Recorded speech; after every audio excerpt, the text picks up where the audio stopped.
दोस्तों quick study number 1 YouTube channel में आप सभी का बहुत बहुत स्वागत है। तो दोस्तों इस वीडियो के माध्यम से हम लोग पढ़ने वाले हैं इडोटेरिया का जो है बिहार वस्तुनिष्ठ सामान्य अध्ययन। इसको देखेंगे दोस्तों। ये बीपीएससी, बीएसएससी, बिहार एसआई एवं बिहार के अन्य सभी परीक्षाओं के लिए उपयोगी है। इसमें दोस्तों हम लोग जो है लगभग 45 प्रैक्टिस सेट देखेंगे, ठीक है। उसके बाद बजट 2022-23, आर्थिक सर्वेक्षण 2021-22, जनगणना 2021, बीपीएससी सीडीपीओ का जो प्रीवियस ईयर का क्वेश्चन है उसको भी देखेंगे लास्ट में, ठीक है।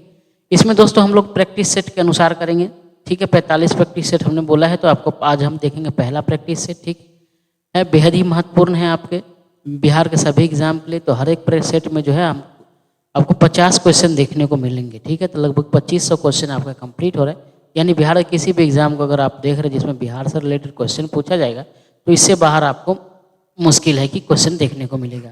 जितना भी क्वेश्चन होगा मैक्सिमम चांस रहेगा आपको सभी क्वेश्चन यहीं से देखने को मिलने वाला है, ठीक है। तो चलिए हम लोग बिना टाइम गवाए शुरू कर लेते हैं, ठीक है। आप लोग को अगर पीडीएफ चाहिए होगा तो हमारा टेलीग्राम चैनल को ज्वाइन कर लीजिएगा।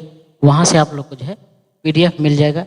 और साथ में दोस्तों अगर आप लोग जो है वार्षिक current affair, Bihar current affair अगर नहीं कर रहे हैं, अगर करना चाह रहे हैं, तो हमारे चैनल में उसका भी अलग प्लेलिस्ट बना हुआ है। बिहार का जो जितने भी महत्वपूर्ण करंट अफेयर है उसको भी, और साथ में वार्षिक जो करंट अफेयर है उसको भी जरूर करिएगा। साथ में एनसीईआरटी का भी क्लास अगर कर रहे हैं तो जरूर करिएगा।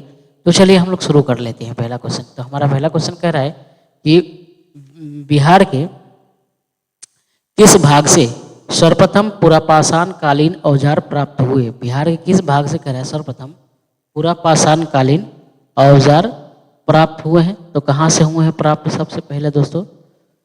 तो ए में है दक्षिणी भाग, बी में है पश्चिमी भाग, सी में है पूर्वी भाग, डी में है उत्तरी भाग। तो हमारा आंसर हो जाएगा कौन सा दोस्तों? पहला हो जाएगा, यानी कि दक्षिणी भाग हो जाएगा। ऑप्शन ए हो जाएगा। दूसरा देख लेते, कह रहा है कि बिहार को जानने के लिए सर्वाधिक प्राचीन साहित्यिक स्रोत कौन सा है दोस्तों? ऋग्वेद, अथर्ववेद, उपनिषद एवं आरण्यक। तो बिहार को जानने के लिए सर्वाधिक प्राचीन जो साहित्य स्रोत है तो ये है अथर्ववेद है। तीसरा क्वेश्चन कह रहा है कि बिंबिसार ने मगध साम्राज्य की राजधानी कब बनाया था? बिंबिसार ने मगध साम्राज्य की राजधानी कहाँ बनाया था? कहाँ बनाया था दोस्तों? तो ये बनाया था कहाँ? इसको गिरिब्रिज में बनाया था। ऑप्शन नंबर ए हो जाएगा गिरिब्रिज, या इसको दोस्तों राजगृह भी कहते हैं। राजगृह, ये राजगृह या फिर गिरिब्रिज कहते हैं। तो इसको बनाया था। 4 नंबर क्वेश्चन है मौर्यकालीन नगर प्रशासन में कितनी समितियों का सहयोग प्राप्त था? मौर्यकालीन जो नगर प्रशासन था, कह रहा है इसमें कितनी समितियों का सहयोग प्राप्त था?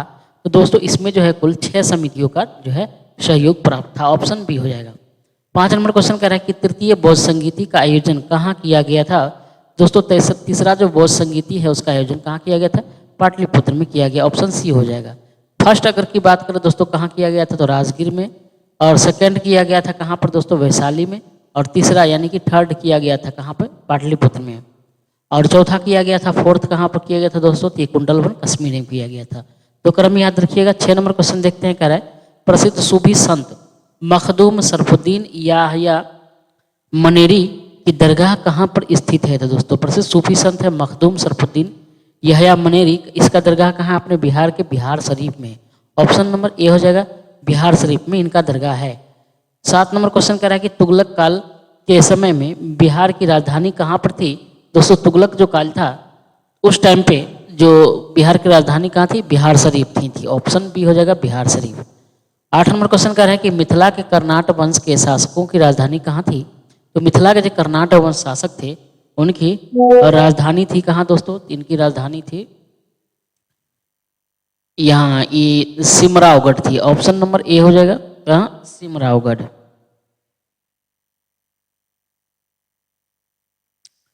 अगला देखते हैं 9 नंबर क्वेश्चन हम लोग देखते हैं। 9 नंबर क्वेश्चन कह रहा है कि इब्राहिम लोदी के शासनकाल में बिहार का वह सूबेदार जिसने सुल्तान के विरुद्ध विद्रोह किया था। बिहार का सूबेदार था दोस्तों कौन था? ये था दरिया खान नुहानी। इब्राहिम लोदी के शासनकाल में ये दोस्तों किसका था? सल्तनत काल था। और सल्तनत काल का सबसे अंतिम जो है वंश कौन था? तो लोदी वंश था। जो बाबर और इब्राहिम लोदी का जो युद्ध हुआ था लोदी वंश का, उसी में समाप्त हो गया था। तो इब्राहिम लोदी के शासनकाल में ही बिहार का एक सूबेदार था जो क्या कर दिया था? बगावत कर दिया था। किसके विरुद्ध? जो शासक था सुल्तान के विरुद्ध। कौन? तो ये था बिहार का कौन था? ये दरिया खां, सूबेदार दरिया खान नुहानी था। 10 नंबर क्वेश्चन कह रहा है कि खिलजी वंश के समय के कुछ सिक्के किस क्षेत्र से प्राप्त हुए हैं। खिलजी वंश के कह रहा है कि के समय कुछ सिक्के किस क्षेत्र से प्राप्त हुए। तो दोस्तों किस क्षेत्र से प्राप्त हुए थे, तो ये प्राप्त हुए थे कहाँ से, भोजपुर से। ऑप्शन नंबर ए हो जाएगा भोजपुर। ठीक है, 11 नंबर क्वेश्चन कह रहा है कि वह प्रथम मुगल सम्राट जिसका राज्याभिषेक बिहार में हुआ था। बिहार में दोस्तों किस मुगल सम्राट का राज्याभिषेक हुआ था, तो ये हुआ था दोस्तों फर्रुखसियर का। ऑप्शन डी हो जाएगा फर्रुखसियर। 12 नंबर क्वेश्चन कह रहा है कि बिहार में सैनिक अभियान आयोजन करने वाला पहला सुल्तान कौन था। बिहार में सैनिक जो अभियान आयोजन किया था, ये पहला सुल्तान कौन था दोस्तों, तो इल्तुतमिश था। ऑप्शन नंबर बी हो जाएगा इल्तुतमिश। 13 नंबर क्वेश्चन कह रहा है कि बंगाल के किस नवाब ने मुंगेर को राजधानी बनाया था। बंगाल के कह रहा है किस नवाब ने मुंगेर को अपना राजधानी बनाया था, तो कौन बनाया था दोस्तों, मीर कासिम ने बनाया था। ऑप्शन नंबर ए हो जाएगा मीर कासिम। 14 नंबर क्वेश्चन कर रहा है बिहार को अलग राज्य के रूप में स्थापित करने के लिए किस राजनेता का सक्रिय योगदान रहा है। किस राजनेता का रहा है दोस्तों सक्रिय योगदान रहा है, सच्चिदानंद सिन्हा का। ऑप्शन नंबर डी हो जाएगा सच्चिदानंद सिन्हा। 15 नंबर क्वेश्चन देख लेते कह रहा है बिहार में व्यक्तिगत सत्याग्रह के पहले सत्याग्रही कौन थे। व्यक्तिगत जो सत्याग्रह हुआ था बिहार में, इसके पहले सत्याग्रही कौन थे दोस्तों, तो ये थे श्री कृष्ण सिंह थे, और ये बाद में जो है बिहार के सीएम भी बने थे श्री कृष्ण सिंह। उसके बाद है 16 नंबर क्वेश्चन कह रहा है कि पटना का चर्चित सचिवालय गोलीकांड कब हुआ था। पटना में काफी चर्चित था सचिवालय गोलीकांड दोस्तों, तो कह रहा है ये कब हुआ था दोस्तों, तो ये हुआ था 11 अगस्त को। ठीक है, 11 अगस्त 1942 को। ठीक है, 8 अगस्त को भारत छोड़ो, 8 अगस्त 1942 को जो है महात्मा गांधी ने भारत छोड़ो अभियान का क्या किया था, आह्वान किए थे, और ये जो है पटना के सचिवालय गोलीकांड हुआ था 11 अगस्त 1942 को। 17 नंबर क्वेश्चन देखते हैं, कह रहा है बिहार में 1857 के विद्रोह के नेतृत्वकर्ता कौन थे। जो 1857 का विद्रोह हुआ था दोस्तों, तो जगह जगह से जो लीडर थे उस क्षेत्र के, उन्होंने उस विद्रोह का नेतृत्व किया था और अंग्रेजों के विरुद्ध लड़ाई लड़ी थी। तो अपने बिहार से कौन थे दोस्तों, तो बिहार से बाबू कुंवर सिंह थे। ये कहाँ के थे दोस्तों, आड़ा के जमींदार थे। ठीक है, ये बाबू कुंवर सिंह थे बिहार से। तो ऑप्शन नंबर ए हो जाएगा हमारा सही आंसर। अगला देख लेते हैं 18 नंबर क्वेश्चन कर रहा है कि बिहार में हुए नोनिया विद्रोह के दौरान कौन सा जिला प्रभावित हुआ था।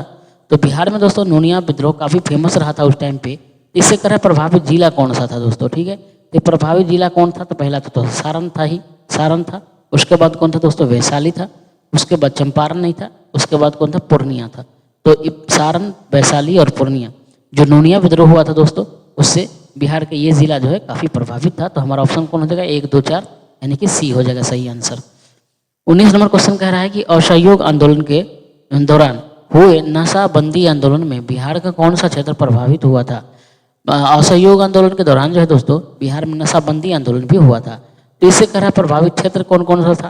तो इससे जो प्रभावित हुआ था क्षेत्र ये था, तो कौन था, ये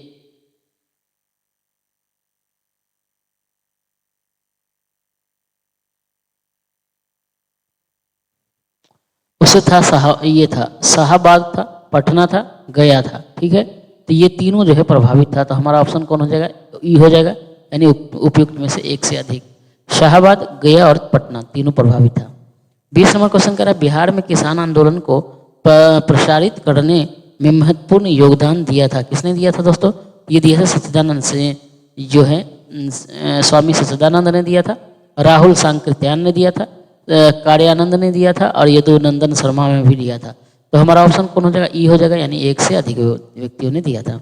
अगला देखते हैं, किस नंबर क्वेश्चन कर रहा है कि बिहार में कौमी सेवक दल, बिहार में कौमी सेवक दल का स्थापना हुआ था। कब हुआ था दोस्तों, तो ये हुआ था 27 नवंबर 1921 ईस्वी को हुआ था बिहार में कौमी सेवक दल का स्थापना।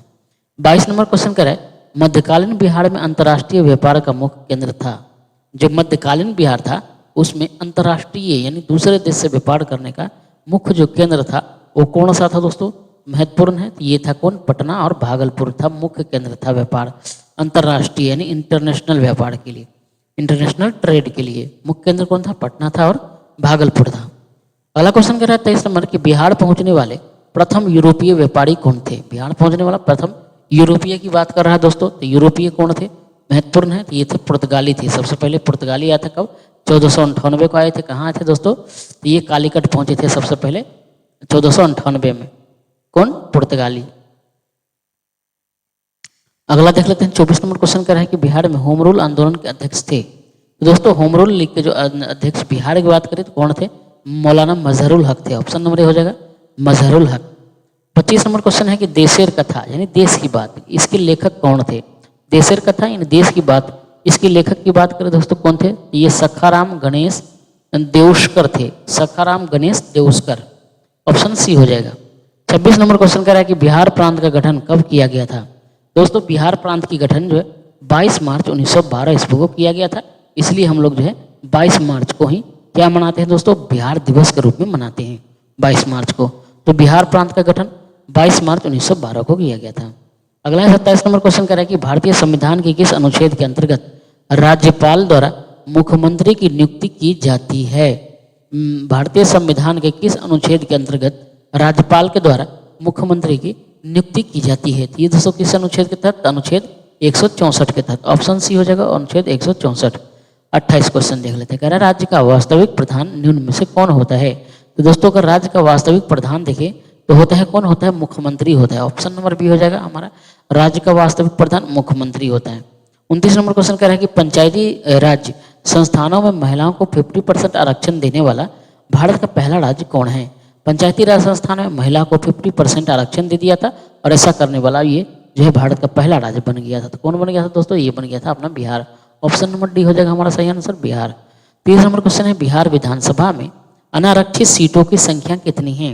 बिहार विधानसभा की बात करें तो अनारक्षित सीट की संख्या कितना है दोस्तों? 203 अनारक्षित सीट है। टोटल सीट की बात करें तो कितना है दोस्तों? 243 टोटल सीट है। इसमें अनारक्षित है 203 और 40 सीट हो गया क्या? आरक्षित सीट है। ठीक है, क्वेश्चन आता है बार बार। 31 नंबर क्वेश्चन कह रहा है कि स्वतंत्रता पश्चात बिहार में पहला चुनाव कब कराया गया था? ठीक है, स्वतंत्रता जो हमें प्राप्त हुआ 1947 को, ठीक है, 15 अगस्त 1947 को हम लोग जो स्वतंत्र हुए थे। इसके बाद कह रहे हैं कि बिहार में पहला चुनाव कब हुआ था? तो 1952 में पहला चुनाव हुआ था बिहार में। ठीक है, अगला 32 नंबर क्वेश्चन कर रहे हैं बिहार के किस जिला में सोमेश्वर की पहाड़ी स्थित है? बेहद ही महत्वपूर्ण क्वेश्चन है दोस्तों। तो सोमेश्वर की पहाड़ी कहाँ है? बिहार के चंपारण में है। ऑप्शन नंबर सी हो जाएगा चंपारण। अगला क्वेश्चन है 33 नंबर की विधान परिषद में सदस्य का कार्यकाल कितने वर्षों का होता है? तो दोस्तों अगर विधान परिषद की बात करें तो सदस्य का कार्यकाल होता है 6 वर्ष का होता है। ठीक है, 6 वर्ष होता है। और विधानसभा की अगर बात करें कितना होता है, अगर इसी में विधानसभा की बात करें तो कितना होता है? विधानसभा का कार्यकाल होता है 5 वर्षों का। ठीक है, विधान परिषद को कभी भंग नहीं किया जा सकता। ठीक, तो याद रखिएगा, काफी क्वेश्चन पूछता है। ये 6 वर्ष हो गए। अगला देख लेते हैं। 34 नंबर क्वेश्चन कह रहा है कि आपातकाल के समय किसी भी राज्य में विधानसभा की अवधि कब तक बढ़ाई जा सकती है? अगर किसी भी तरह का आपातकाल आ गया तो अगर मानिए कि चुनाव होने वाला है या जो सरकार है उसका समय खत्म होने वाला है तो एक बार में उसका अवधि कितना दिन के लिए बढ़ाया जा सकता है? बेहद ही महत्वपूर्ण क्वेश्चन है, काफी बार एग्जाम में आता है। ठीक है, तो एक बार में जो है मात्र 6 माह के लिए बढ़ाता है। ऐसा नहीं कि सरकार है थोड़ा सा आपदा आ गया तब कहना हम 10 साल के लिए बढ़ा लेते हैं, हम 10 साल शासन में बने रहेंगे, तो ऐसा नहीं। इसके लिए नियम बना हुआ है तो एक बार में मैक्सिमम कितना बढ़ा सकता है दोस्तों? 6 माह बढ़ा सकता है। ठीक है, अगला देखते हैं 35 नंबर क्वेश्चन। बिहार में पहली बार राष्ट्रपति शासन कब लगा था? दोस्तों बिहार में राष्ट्रपति शासन कब लगा था? तो लगा था ये 1968-69 में। ऑप्शन नंबर ए हो जाएगा 1968-69।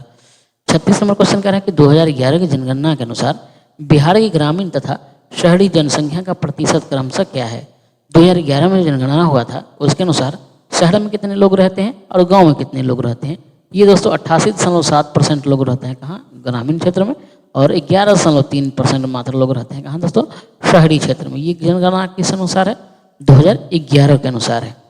ठीक है, अगला देखते हैं। 37 नंबर क्वेश्चन कह रहा है कि 2011 की जनगणना के अनुसार बिहार की जनसंख्या जो है भारत के तीसरे स्थान पर है। पहले तथा दूसरे स्थान पर कौन से राज्य हैं? पहला और दूसरा स्थान पर कह रहा है कौन सा राज्य है? तो सबसे पहले जान लीजिए, पहला पर है उत्तर प्रदेश और दूसरा पर है महाराष्ट्र। ऑप्शन सी हो जाएगा सही आंसर। तीसरा पर कौन है? अपना बिहार है। 38 नंबर क्वेश्चन कह रहा है कि बिहार का पहला दूरदर्शन केंद्र कहाँ स्थापित किया गया है? बिहार का पहला दूरदर्शन केंद्र कहाँ स्थापित किया गया है दोस्तों? बेहद ही महत्वपूर्ण है। तो ये कहाँ किया गया? तो ये दोस्तों किया गया कहाँ? मुजफ्फरपुर में दूरदर्शन केंद्र। ऑप्शन बी हो जाएगा, बिहार का पहला दूरदर्शन केंद्र मुजफ्फरपुर। 39 नंबर क्वेश्चन कह रहा है कि बिहार की प्रथम चीनी मिल मढ़ौरा जो सारण में है, इसकी स्थापना किस वर्ष की गई थी? तो दोस्तों किस वर्ष की थी? 1904 ईस्वी में की गई थी। बिहार की प्रथम चीनी मिल मढ़ौरा सारण में है, इसकी स्थापना 1904 में की गई थी। आगे देखते हैं। 40 नंबर क्वेश्चन कह रहा है कि बिहार का कौन सा जिला पड़ोसी देश नेपाल के साथ सीमा साझा नहीं करता है? कौन सा जिला कह रहा है कि साझा नहीं करता है? दोस्तों करने वाला तो ढेर ही है, लेकिन नहीं करने वाला कौन है? वो चीज करना है। सबसे पहले देखिए पश्चिमी चंपारण करता है, मधुबनी भी करता है, अररिया भी करता है, ये नहीं करता शिवहर। तो हमारा आंसर कौन हो जाएगा दोस्तों? सी हो जाएगा।